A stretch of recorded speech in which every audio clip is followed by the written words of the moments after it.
Olá pessoal, estamos de volta. Vamos falar agora um pouquinho sobre a atuação do fisioterapeuta no caso de cirurgias abdominais, aqui, principalmente as cirurgias abdominais altas. Então, para a gente começar aqui, eu vou precisar explicar um pouquinho sobre o procedimento cirúrgico.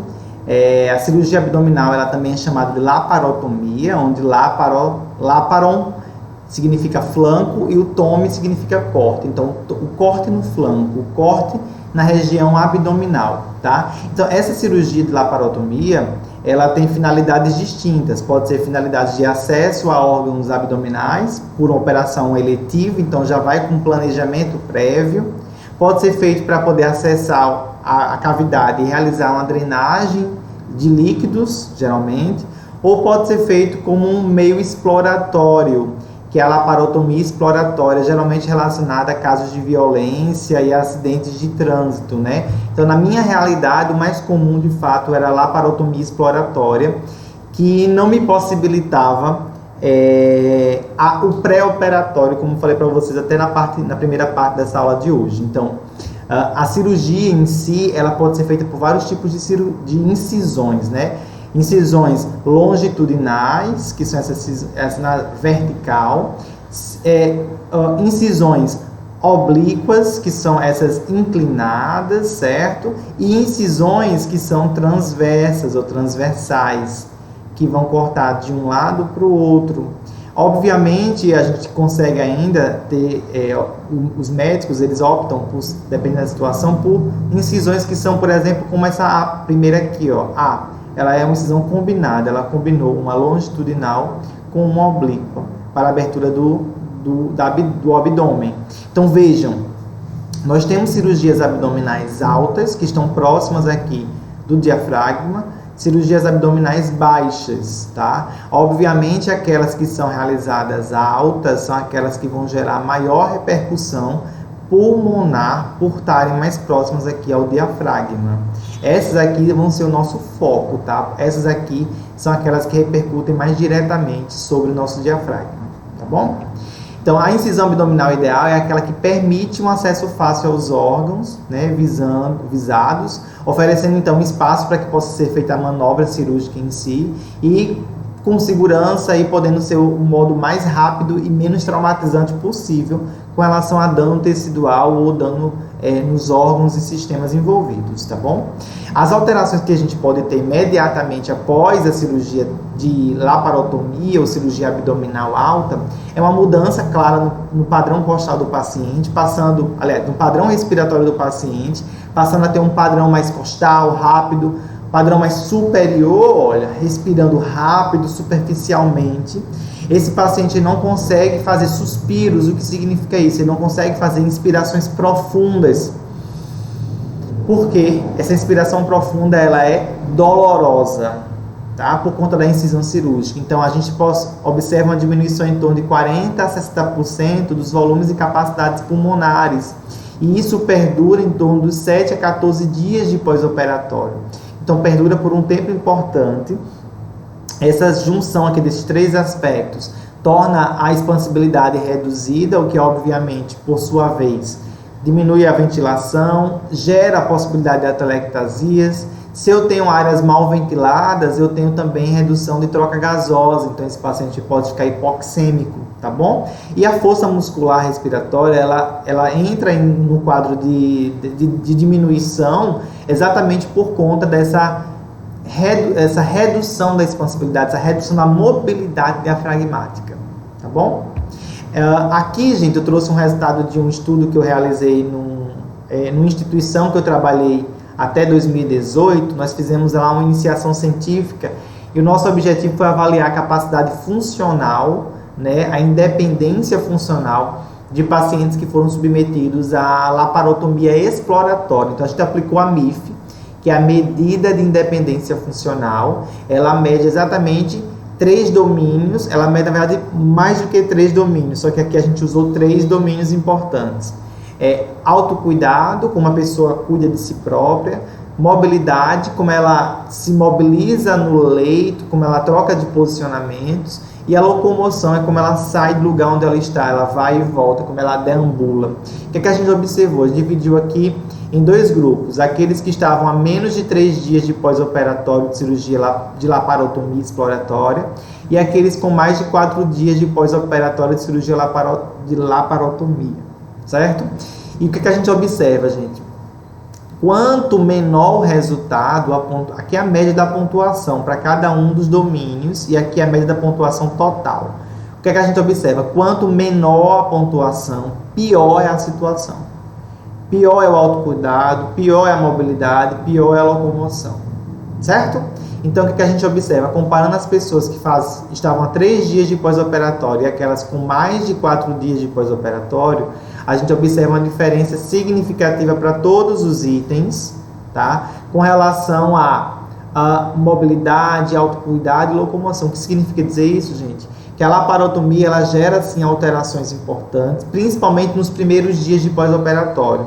Por essa razão, só por aqui a gente já tem um direcionamento e a noção da importância da fisioterapia nos primeiros dias de pós-operatório, tentando minimizar minimizar o dano, tá, desse procedimento cirúrgico sobre esses componentes, tá? Aqui a motora, né, o total, ou seja, isso que significa, do ponto de vista motor, uma pessoa que está a 3 dias pós-operatório, ela de fato, ela está tendo maior repercussão do que aquela pessoa com mais de 4 dias de pós-operatório, tá?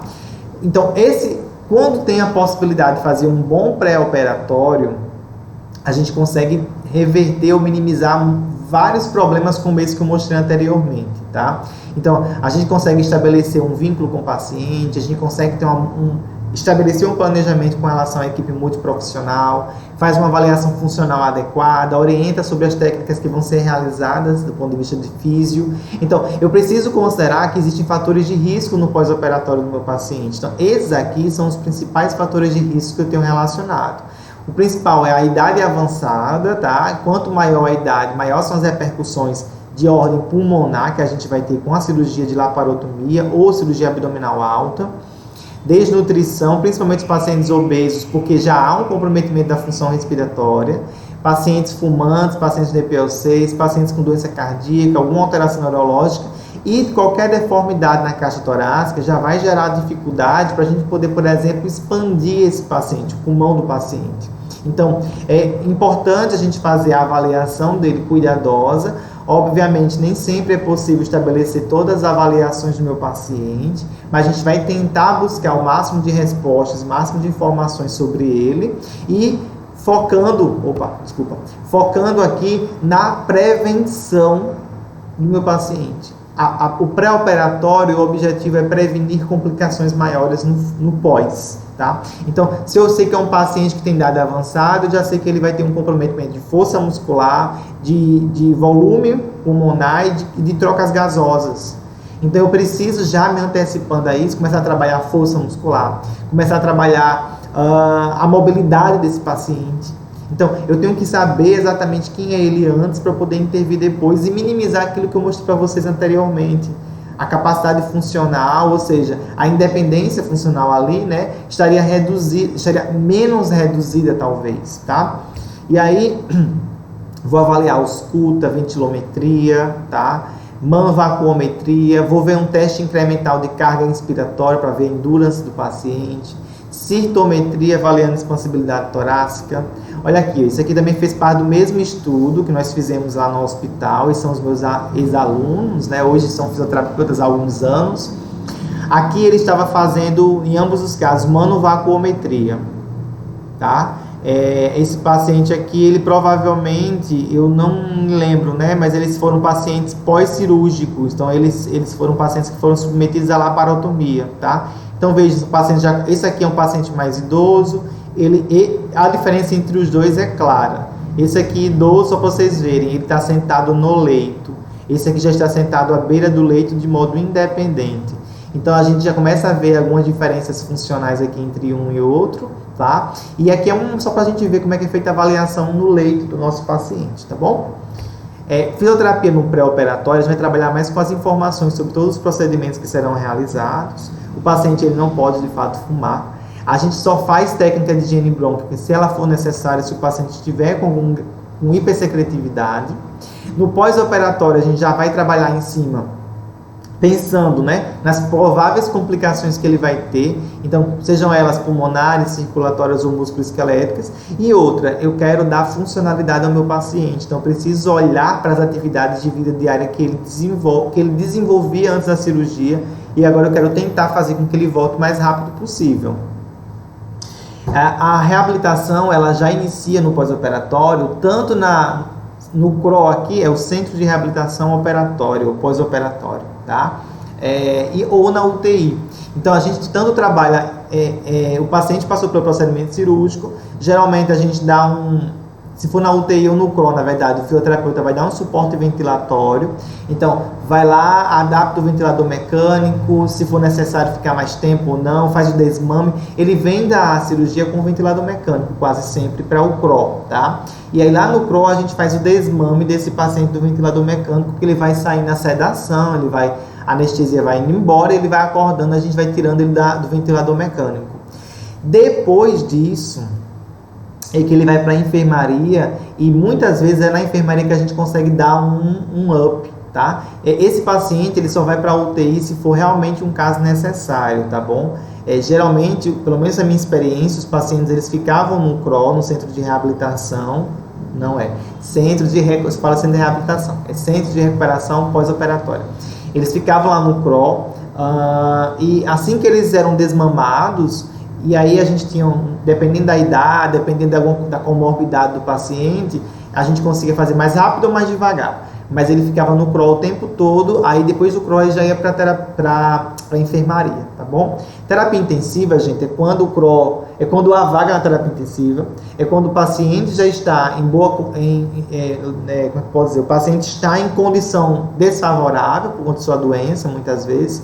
Aí ele vai para a UTI para ficar em observação intensiva, tá bom? Uma coisa importante que eu coloquei aqui para vocês é que a gente precisa ter atenção ao TVP, a trombose venosa profunda. O paciente, eu via muito no hospital os pacientes querendo ficar muito restritos ao leito por conta da dor que eles sentem. Então, eles não queriam se movimentar, eles não queriam sentar, eles não queriam. E eu precisava chegar para eles e dizer, gente, o repouso prolongado e a imobilidade causa estagnação venosa. E isso te predispõe a ter TVP. Sabe o que é TVP? Aí começava a dizer o que era TVP. Então, era importante passar por isso. Lembra que eu falei que na minha experiência, eu não conseguia ter o pré-operatório. Então, a gente não tinha... Era um paciente que chegava por conta de trauma, passava pela cirurgia e eu, no outro dia, tô lá. Oi, quem é que chegou aí um paciente para você e tal? Era desse jeito. Então, eu descobri o caso na hora. Então, eu preciso ter redução do mecanismo, no caso, a TVP, ela acontece por conta dessa redução no mecanismo de bombeamento muscular. Eu preciso observar isso o quanto antes possível. Os sinais são esses, né? Edema, o paciente sente um pouco mais de dor naquela região, fica mais quente a perna. E se observar os vasos, as veias, elas estão um pouco mais distendidas, tá? Qual é o mais comum, gente? Edema e dor, tá? Edema e dor. Tratamento é um tratamento médico por meio de heparina, vai trabalhar inclusive para prevenir tromboembolismo pulmonar, que é o quê? O TVP, o trombo ele pode sair de uma veia importante e ir para o coração e gerar um tromboembolismo pulmonar, que é bem grave, tá? Prevenção ela é feita por meias elásticas, exercícios ativos e mobilização precoce do paciente. Deixa eu falar uma coisa. Na nossa realidade, o seguinte é esse. O paciente chegou, vou mobilizar. Tá? Porque eu não quero dar tempo de se instalar nenhuma condição, como, por exemplo, o TVP. Então, se o paciente está sentindo dor e não quer se levantar da cama, tudo bem, mas vamos mexer as pernas. Vamos fazer dorsiflexão, vamos fazer flex de extensão do joelho, vamos fazer alguma coisa. A gente vai ter que se movimentar de algum modo. Então, eu vou respeitar a dor das primeiras 24 horas, mas depois disso a gente vai ter que começar a trabalhar mais enfaticamente com relação às mobilizações, até porque eu tenho que dar alta a esse paciente. Eu não quero que ele fique lá no hospital, eu quero que ele tenha alta o quanto antes. Então, se não há nenhuma alteração no foco cirúrgico, se ele está recuperando bem do ponto de vista cirúrgico, a minha função enquanto fisioterapeuta é melhorar a função respiratória dele, tá? Para dar alta o quanto antes e evitar que esse paciente tenha outras complicações. Conduta, então, vai ter o objetivo de controlar e ajustar a ventilação mecânica desse paciente ao desmame, como eu falei, seja na UTI ou no CRO. manter a oxigenação e ventilação adequada, prevenir complicações pulmonares. Isso aqui é uma conduta imediata, aliás, são os objetivos imediatos, são objetivos meio que curto prazo, tá? Quando eu vou fazer isso, eu tenho que estar, por exemplo, para ver a minha ventilação mecânica, eu vou estar no CRO, eu vou estar lá na UTI. Então, eu vou avaliar a prótese ventilatória dele, as avaliações de terapia intensiva. Estado hemodinâmico, acessos venosos, drenos de tórax, veoximetria, solicitar gaso, ou radiografia, enfim, eu vou ter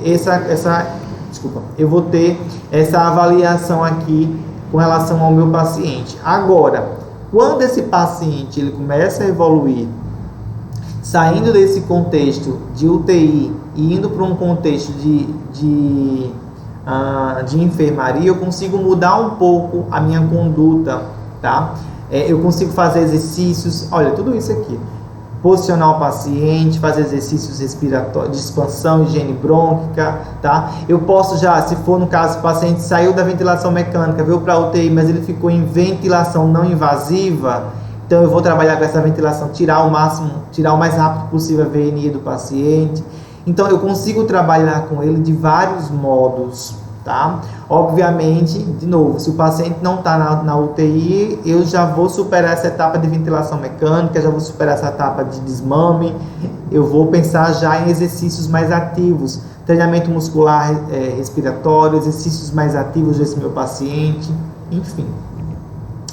A conduta, ela tem que ser muitas vezes focada, como eu falei, exercícios ativos livres em membros superiores e inferiores, buscando a deambulação precoce, então deve ter uma orientação para o paciente quanto a isso e estimular que ele possa fazer isso o quanto antes. Eu lembro que quando eu trabalhava nessa situação, eu não tinha como estar todos os dias e todos os momentos com o paciente, então eu dizia para ele, tudo bem, hoje você não consegue, mas amanhã de manhã, assim que você acordar, tomar o seu café, vai fazer uma caminhadinha, vai sentar, já começa a tomar café sentado à beira do leito. Eu já comecei a meio que conversar isso com ele. Inclusive, aqui em Coari, assim que em 2019, quando a gente teve a oportunidade de realizar um projeto de extensão hospitalar, que era exatamente voltado para a mobilização dos pacientes na enfermaria, né? Sejam eles cirúrgicos ou não, mas a gente trabalhava, inclusive nós traduzimos um instrumento, que é esse aqui, do John Hopkins, que é um hospital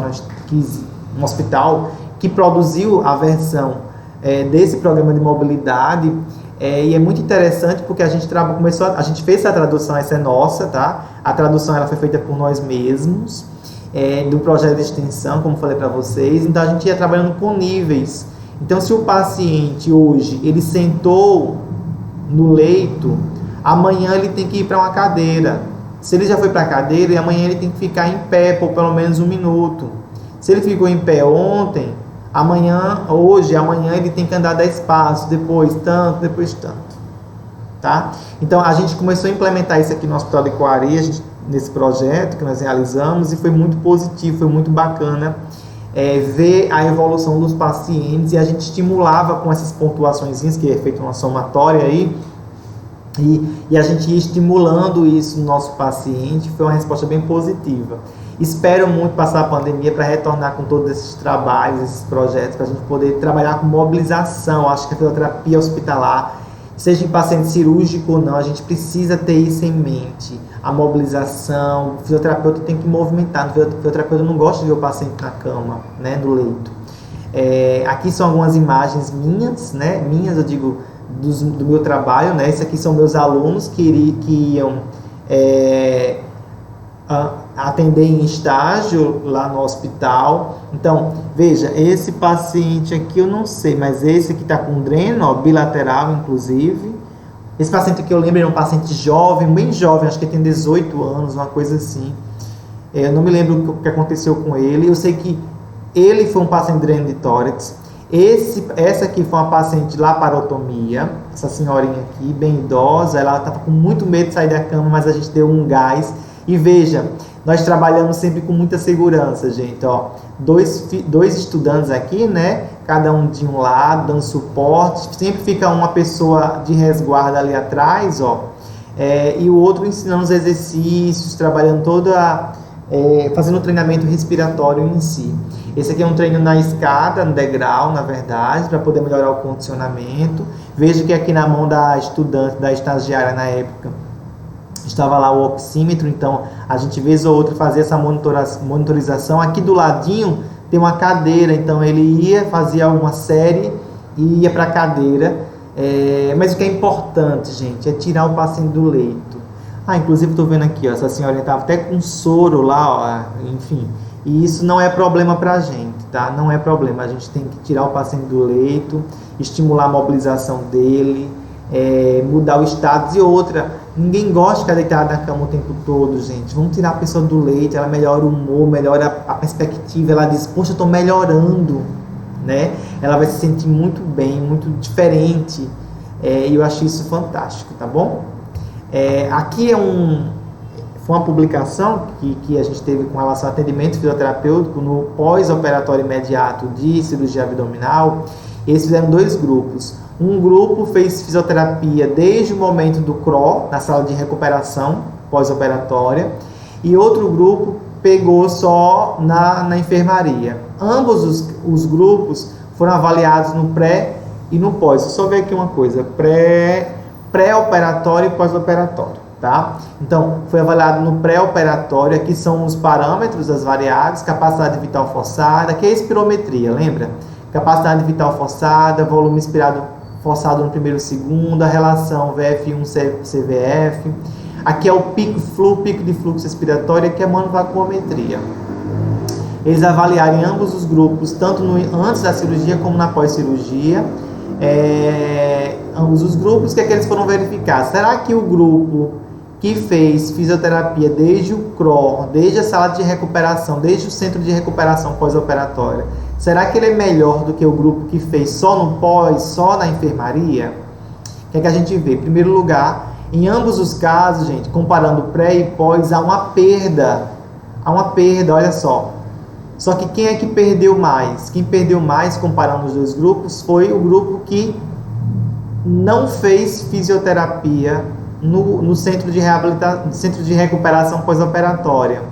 Eles perderam mais, a perda foi maior neles do que no outro grupo.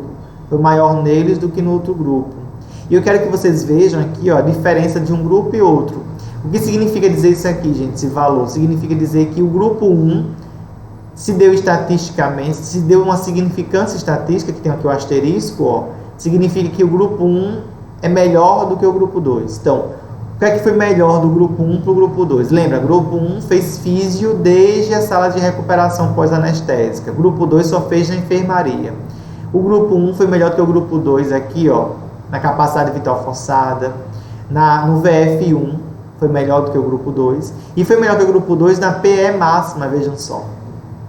Tá? Na PE máxima foi melhor que o grupo 2. Então, gente, qual o grande ponto aqui? Então, quando você avaliou outra coisa, né? O tempo de internação, o tempo de permanência no paciente lá na sala de recuperação pós-anestésica, tá? Pôde-se evidenciar uma diminuição significativa. Então, o grupo 1, que fez fisioterapia lá, ficou em média 220,9 minutos. Grupo 2, que não fez fisioterapia, ficou em média 309 minutos. Ou seja, fazer fisioterapia já imediato, logo no pós-operatório, no CRO, no centro ou então aqui, sala de recuperação pós-anestésica, ou no centro de recuperação pós-anestésica, tanto faz, é a mesma coisa. Esse paciente que fez fisioterapia lá, é um paciente que melhorou, tem os dados espirométricos melhores no pós, é um paciente que tem mais força muscular, é um paciente que fica menos tempo na sala de recuperação, se recupera mais rápido. Então, são dados muito importantes que a gente precisa considerar aqui, tá? Então, acho que isso aqui nos dá uma visão do como a fisioterapia ela é importante já desde os primeiros momentos de atuação ou de pós-operatório do nosso paciente, tá bom? E aqui, gente, eu encerro a minha aula de hoje, que na verdade é a nossa última aula.